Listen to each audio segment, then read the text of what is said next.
Bab 1469. Benaran makan rumput ajaib. Yul Xiao, jangan ikuti kami. Sarlenekin memberi peringatan dan berbalik dengan tiba-tiba. Hanya sebagian kecil dari naga guntur dan 700 binatang buas yang terbang di belakang mereka yang terus mengejar keduanya, dan kebanyakan dari mereka bergegas menuju Yul Xiao. Bum bum bum. Binatang buas ini menjadi gila dan terus-menerus memuntahkan berbagai serangan. Yul Xiao menghindar dan tidak luput dari beberapa pukulan. Dia menyeringai kesakitan. Tidak, aku tidak tahan jika ini terus berlanjut. Toh, manfaat sudah didapatkan, kabur saja. Hati Yul Xiao tergerak dan segera mengeluarkan token yang diberikan oleh keluarga Qin. Menurut tulisan jimat yang tersembunyi di dalam token tersebut, dia dapat meninggalkan ruang giok darah dengan aman selama dia menuangkan Reiki ke dalamnya. Namun, setelah Reiki dituangkan dalam waktu yang lama, Yul Xiao tercengang. Percuma saja. Tidak peduli bagaimana menggunakan Reiki untuk mengaktifkannya, token ini sepertinya rusak, tanpa efek sama sekali. Sialan, situasi apa ini? Yul Xiao hampir muntah darah. Tidak mampu bertarung, dan tidak bisa melarikan diri, apakah keturunan cucu Kaisar Xiao akan mati dengan menggenaskan di tangan sekelompok monster sumber energi tanpa kecerdasan ini? Melihat monster sumber energi menyerang tanpa henti, Yul Xiao tidak bisa menahannya lagi. Dia menyipitkan mata pada Eric Qin dan Sarlenekin yang terbang di kejauhan, tanpa memperdulikan gengsi, dia terbang mendekat. Lebih baik dipukul bertiga daripada dipukul sendiri, dan jika 3 orang bersama-sama, mungkin punya ide. Eric Qin, menurutmu Yul Xiao benar-benar akan terpancing? Di sisi lain, Sarlenekin sedikit gugup. Jika aku tidak salah menebak, dia pasti akan datang untuk meminta bantuan. Eric Qin dengan tenang berkata, leluhur keempat leluhur kelima melihat kita, pasti bisa melihat kata-kata yang kita tulis di tanah, tutup dunia ini, lalu Yul Xiao tidak punya tempat untuk lari. Sarlenekin sedang berbicara dan melihat Yul Xiao terbang ke arah mereka dengan memalukan. Orang ini benar-benar datang, Sarlenekin mencibir.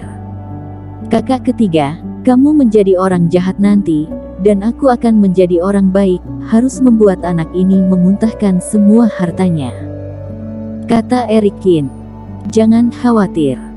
Kedua saudara kandung berkomunikasi, dan Yul Xiao melarikan diri dengan terpuruk. Tolong kalian berdua. Yul Xiao, untuk apa kamu datang ke sini? Wajah Sarlenekin dingin, bersama dengan Eric Qin, dia mengguncang serangan monster sumber energi, dia sangat kasar pada Yul Xiao. Sarlene, kirim pesan dengan tokenmu dan beritahu leluhur keempat, token aku bermasalah dan rusak, minta dia datang selamatkan aku secepatnya. Yul Xiao berteriak. Jika token aku bisa digunakan, aku pasti sudah lama kembali, apakah aku perlu melarikan diri sampai sekarang? Apakah leluhur keempat mereka yang melakukannya? Pertanyaan retoris Sarlenekin membuat Yul Xiao panik. Omong kosong, ruang giok darah ini tidak bisa dideteksi dari luar. Sekarang aku curiga ada hubungannya dengan kabut darah yang kamu lempar padaku. Sarlenekin mendengus dingin. Ruang giok darah ini tidak bisa dideteksi. Hati Yul Xiao kacau. Faktanya, dia hanya menebak bahwa ketika dia memasuki ruang ini, keluarga Qin pasti akan mengawasinya. Karena itulah kabut darah digunakan untuk mengisolasi transmisi suara kerohanian dalam dan luar. Jika dia terlalu banyak berpikir, maka benar-benar tidak ada yang melihat bahaya yang mereka hadapi. Dalam suara booming, monster sumber energi terus menyerang. Baik Yul Xiao dan Sarlenekin terus melawan. Lambat laun keduanya mengalami luka-luka. Mulut Sarlenekin berdarah, dan lengan Yul Xiao tergores. Apakah Sarlenekin ini benar-benar tidak curang? Ini semua kebetulan. Ketika Yul Xiao melihat ini, dia memikirkannya. Dia curiga, dan sebenarnya tidak sepenuhnya mempercayai kata-kata Sarlenekin. Tapi serangan monster sumber energi benar-benar tidak ada penipuan. Sarlenekin juga terluka oleh serangan yang terlihat dengan mata telanjangnya. Jika bersandiwara, maka monster sumber energi akan bekerja sama. Tapi monster sumber energi tidak punya ideologi dan tidak bisa berkomunikasi sama sekali. Lambat laun, Yu Xiao pun yakin kalau mereka bertiga benar-benar dalam masalah. Sarlenekin, apakah kamu punya pilihan lain? Lagi pula, ini situs kamu, kata Yu Xiao tanpa daya. Ada cara, yaitu kamu bisa mengambil kartu andalan untuk menghancurkan semua monster sumber energi ini, kata Sarlenekin. Jangan bilang kamu tidak punya. Sebagai pewaris tahta yang hampir ditunjuk dengan pasti oleh keluarga Xiao, kamu pasti memiliki cara yang sangat kuat untuk melindungi hidupmu. Metode menyelamatkan hidup, jangan bercanda dengan aku. Mulut Yu Xiao bergerak-gerak, dia memiliki benda ini. Tapi apakah akan digunakan di sini? Itu hanya untuk digunakan ketika dirinya diintimidasi oleh beberapa kekuatan besar, atau terjebak di reruntuhan kuno, menghadapi hidup dan mati.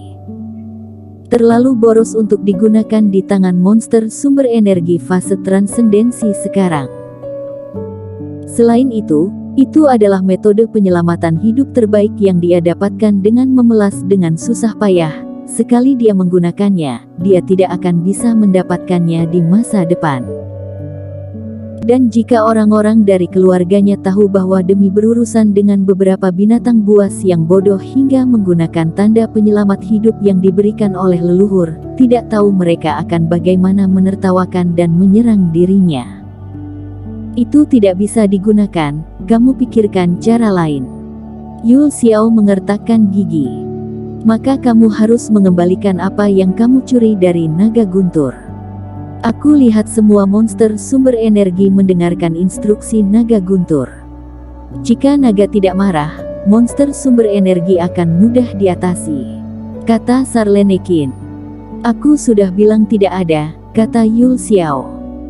Kamu sendiri tahu jelas ada atau tidak, apakah menurutmu aku idiot? Sejak kamu terbang keluar dari lubang, semua monster sumber energi menjadi cemas.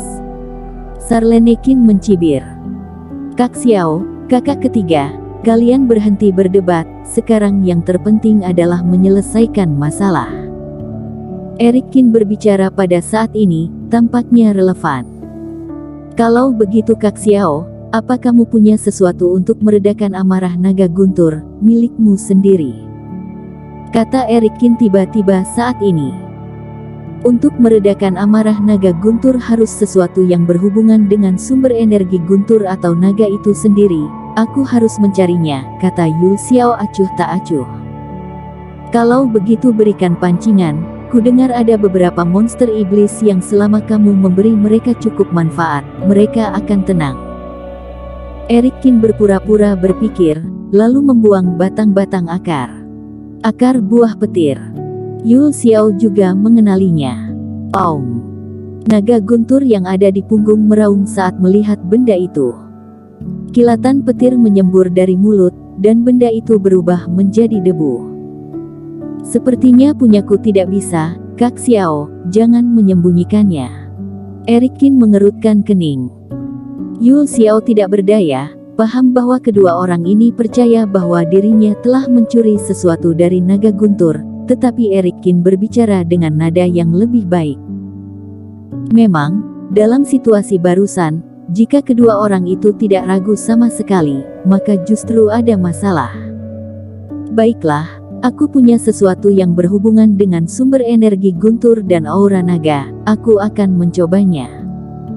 Yu Xiao mengertakkan gigi. Tidak tahu manjur atau tidak, sudah tidak ada harapan untuk melarikan diri. Dia belum pernah mendengar bahwa rumput ajaib yang ditumbuhkan dengan aura naga akan membuat naga tertarik.